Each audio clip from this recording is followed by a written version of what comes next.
Good morning, students. Today we are going to see about the economics lesson, money and credit. Now we are going to focus on the important topics: barter system, money and the various transaction. Transaction here means the different way people transact, buy and sell and all that. Then we are going to see about the role of RBI. RBI means Reserve Bank of India, the various types of credits and its beneficiaries. So first we are going to see about the evolution of money. So over the years, in the beginning there was no money at all. People used to exchange goods. Exchange of goods was called as barter system. Yes, exchange of goods is called as barter system. Then over the years, when this barter system was not effective, people started thinking about the alternative methods to buy and sell goods. So money was invented.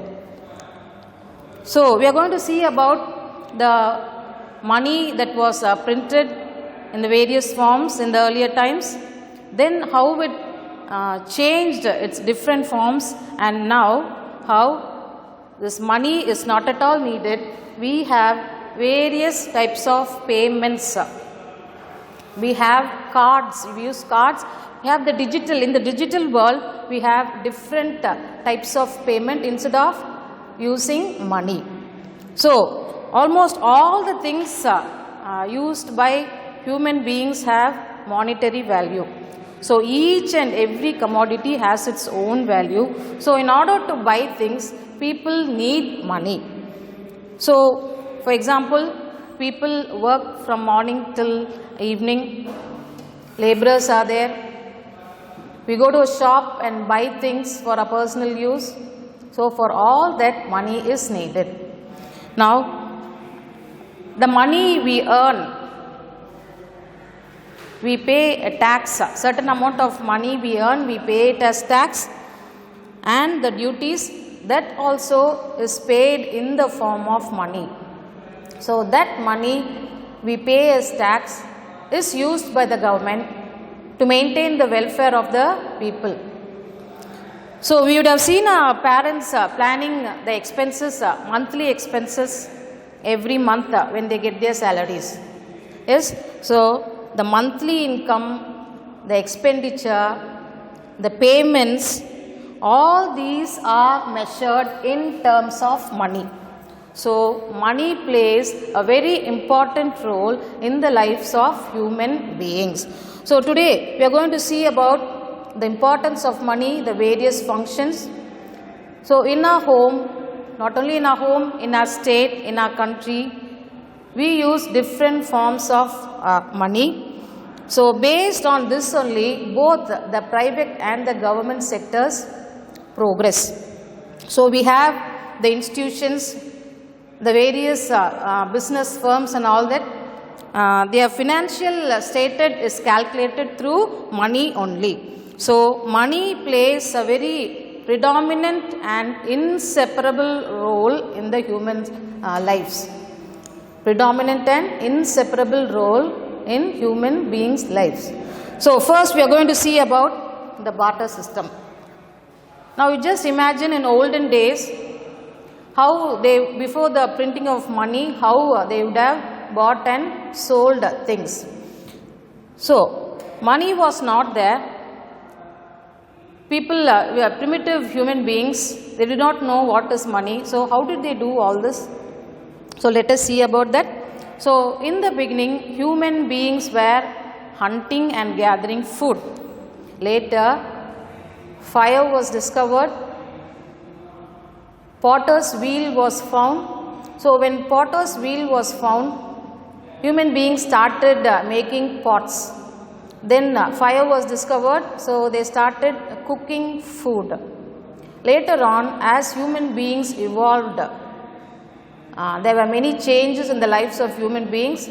So human beings started settling in one place and they started doing agriculture. So agriculture is the first occupation done by human beings. So pots were made, agriculture was done, crops were cultivated in the fields. Now people had surplus of food grains, surplus of pots, surplus of vegetables, surplus of fruits and all that. So if a person is in need of any other commodity, how did they get it? So they got it by exchanging of goods, that is called as barter system. So if a person wanted rice, he had some pots, so he gave the pots to another person, got rice from the other person. This is how goods were exchanged in earlier days. So exchange of foodstuff was there, exchange of articles was there. There was no fixed unit of value for that, no exact measuring of all the goods they bought and sold. So the articles were exchanged through barter system. So barter system is called the first method of trade that was carried by human beings. Now what is trade? Buying and selling. So barter system was called as a first system of trade. Now this barter system was prevailing wherever civilization started. For example, Indus Valley civilization, Chinese, Egyptian, Mesopotamian and so on. So people used to exchange goods. Goods were exchanged within the state, within the country, and overseas trade was also carried out in those days. All this trade was carried with the help of barter system. So initial form of international trade was also done by barter system only. International trade also was done by barter system. So barter system was the earliest form of trade. So as years went by, there were so many problems faced by human beings because of barter system. For example, suppose if a person had only pots, he wanted rice, he wanted some other goods instead of rice, he was not able to exchange it with the other person. The same way, there was no specific amount of quantity. The measurement was not exact. The value for that particular product sometimes was more than the product he got it. So there were so many issues faced because of barter system. So the needs of many people was not fulfilled. So measuring the quantity, fulfilling the needs, and the value of the goods was also not, they were not able to calculate the value of goods exactly. So to solve all these issues, they fixed a common item with the standard value for the effective trade system. So this was done by having usage of metals. So in those days, silver, gold, copper, all these coins were used as measuring this value of all the goods. Slowly, metals usage also was not so effective because some metals became of very great value. For example, gold. So in those days they were using gold coins to exchange or to buy and sell good. So it was not possible. Metals were also getting depleted. So the metals system also, using coin metal system also was not effective. After some time this also was changed. So metal is considered as the first form of money. So what are the metals used? Gold, silver, copper, all these metals were used. So when gold became a very costly thing, people started not using gold. Instead of that, they resorted to some other means by using silver coins or copper coins. So gold, silver and copper is called as ancient money. All these metals which were used are called as ancient money.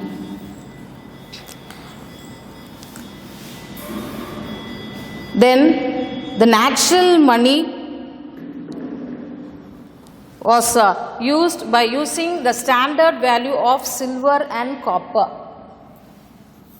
Since gold became very expensive, usage of gold was reduced, so silver and copper coins were used instead. So that was called as natural money. And once again, insufficient silver and copper metals was there in the world. So what happened? People resorted to a different money. So paper money was printed finally. So paper money was printed. So this money was without form. So what happened? People started saving them in banks. Because of the great economic depression in the world, people started saving money in the banks. So money once again became inseparable in the lives of human beings. And now in this digital world, there are different types of transaction of money. Now let us see the different types of transaction. So we have money. Later, people used to fill the checks or challans, produce it in the bank and get money. That is to withdraw money if they have money in their account. Now this method is slowly vanishing. So we have another different method, ATM. So we have a card, ATM card. We have money in our account in the bank. So we can withdraw money.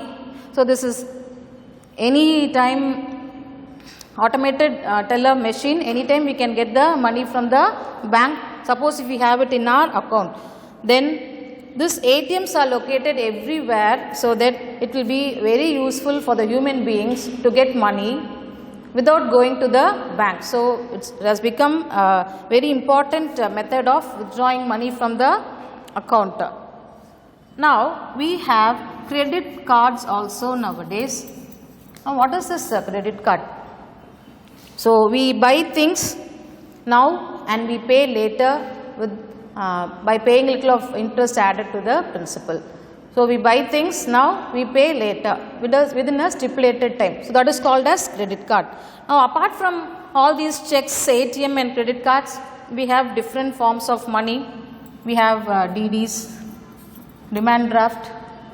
Then we can pay through online transactions. Now online transactions are the latest method that human beings have started doing. So we have the Paytm, Google Pay and all that. So people can pay money or get money from anywhere across the globe. So technology has become so much advanced now. So now we have mobile banking.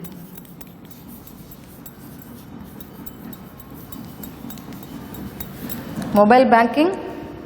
So it is mobile banking is used widely nowadays.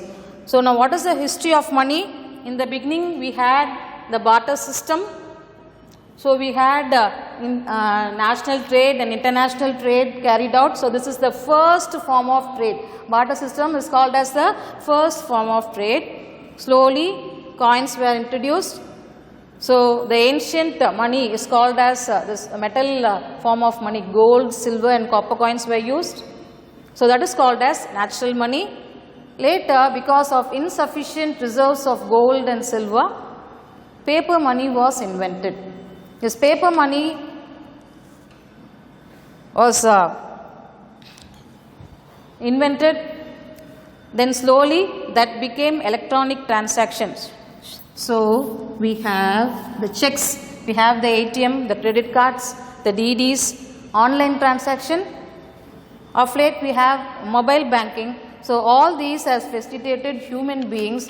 So this is how the evolution of money took place in various stages, and finally we are here in the mobile banking. Of late we have NFC, that is called as near field communication, that was introduced in Britain. In 2016 it came to India. So because of this NFC, within some 7 to 8 seconds money can be transacted to any part of the world. So that is the latest system. So So this during the rule of Sher Shah, he introduced a silver coin that was called as rupiah. So from that word rupiah only, we have India's currency named as rupee.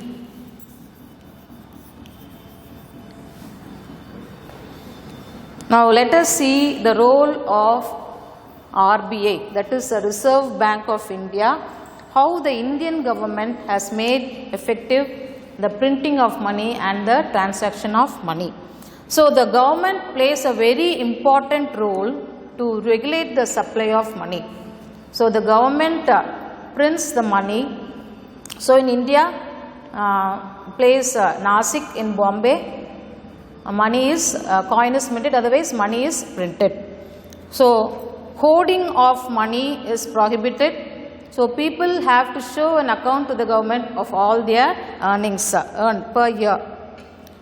A major portion of all the money that is got by the human beings, that is paid as tax, is used by the government to improve the industrial sector, for the development of all the various economic growth, and for also the welfare of the people by introducing the schemes to pave roads, to supply water, to maintain the electricity and all that.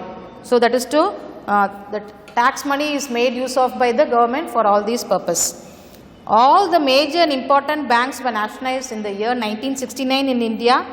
So the RBI plays a very important role in regulating the supply of money throughout India.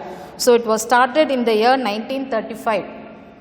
Then it was permanently moved to Mumbai in the year 1937. It became nationalized and they started printing money from then on. It was put into circulation. So it plays a very important role, the RBI. Now let us see about relationship between money and credit. What is the relationship between money and all the prices? Now there is a very close relationship between the volume of circulation money and the price of things.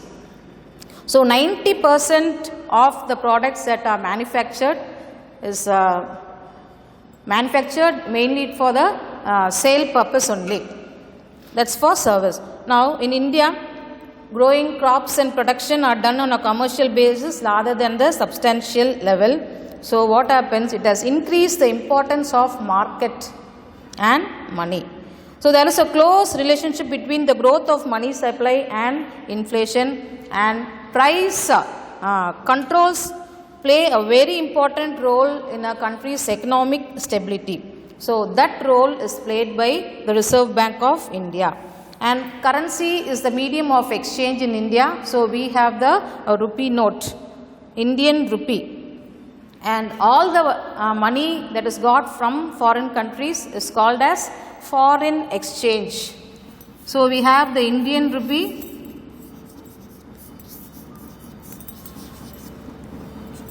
then we have all the foreign exchange that we gain from or get from the selling of goods to other countries, that is by trading. So purchasing capacity of all the countries are calculated on a standard basis, that is US dollar. So US dollar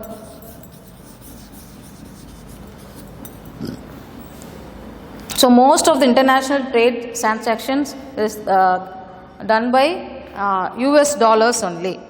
Now let us see about the different functions of money. So what are the different functions of money? Medium of exchange. A person wants to buy, otherwise sell goods.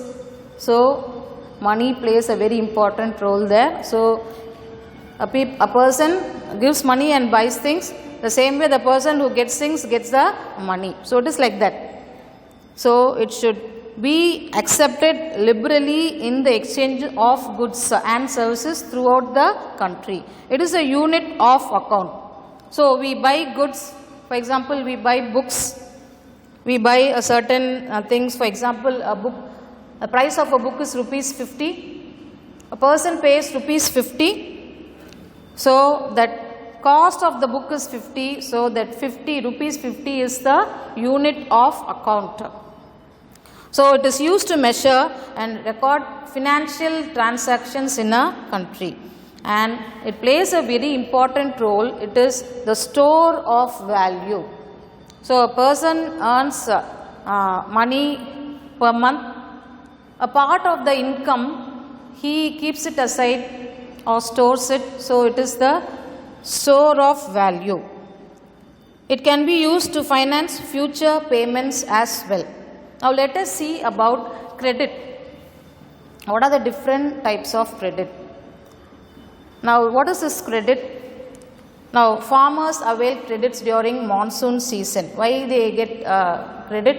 That is, they get loans from the government to buy seeds, to buy agricultural implements, to buy tractors, and for the other expenses. Now traders and small entrepreneurs need credit for their needs. Not only them, even large scale industries also need money to develop their industries and factories, or to take up new projects. So in all the levels, that is from the farmers, from the lower level to the higher level, small scale industries, large scale industries, all the people need credit. So credit plays a very important role in the lives of human beings. Now what are the different forms of credits? So we have financial institution, nationalized and private banks. So these are the ones who provide money for the people. We have informal financial institutions, we have cooperative banks, then we have self-help group, through which the government gives money for the poor people to get some income for them every month. All these nationalized banks and cooperative banks give loan or credit to the people, and the people in turn have to pay a certain amount of interest when they pay the principal amount. So there is comparatively lesser interest when we go for nationalized banks and cooperative banks. Sometimes people pledge their goods in the banks and get credit. That is also done by people. Now we have informal financial institutions. So these are very easily approachable. They have flexible procedures. So people avail these credit from the informal financial institutions. But there are issues. Sometimes these financial institutions, when people pledge their goods and items, sometimes they may be burdened with high rate of interest. Sometimes the modes of recovery is also a very difficult one. So people face many issues when they get credit from informal financial institution. Sometimes people living together have the habit of saving, and they have a group called self-help groups. The nationalized banks also help these groups by providing them credit. So this self-help group helps the vendors, fishermen, women, the poor people to start their own small investments in a particular field, so that they will get a regular income weekly or monthly. So it makes a real difference in the lives of poor people, self-help group. So in Tamil Nadu, there are so many banks across the country and in the state that is helping the poor people. Now let us see how currency is printed in India. So 1 rupee, 2 rupee notes were first printed in 1917. And the Indian government has given the empowerment to the RBI to print a certain amount of money every year. So in 1925, the British government established a government press at Nasik in Maharashtra. So currencies were started printed in Nasik. Reserve Bank of India has the authority to decide the value of currency to be printed and how much of money should be printed every year. So they have the role to print it and make sure that it reaches the destination safely. So let us see or have a quick recap about money and credit. So we saw about the barter system, that is the earliest form of trade, both national and international. Then how it slowly evolved, how coins, metal coins came into circulation. So gold, silver and copper coins are called as ancient money. Then after that, paper money was put into circulation. Then slowly the latest form of electronic transaction, that is checks, DDs, ATM, credits, online transaction, and off late we have mobile banking. Then we saw the role of RBI in India, the various types of credits and beneficiaries. What is the relationship between money and Indian rupee? So we have the different prices. So we have the Indian rupee, then we have the foreign exchange, and all the goods throughout the world is transacted with the measuring of US dollars. Then we saw about the different functions of money, medium of exchange, unit of value and the store value. Then finally we saw about how money is printed in India, that is Nasik in Bombay. So with that we come to the end of the lesson. Thank you.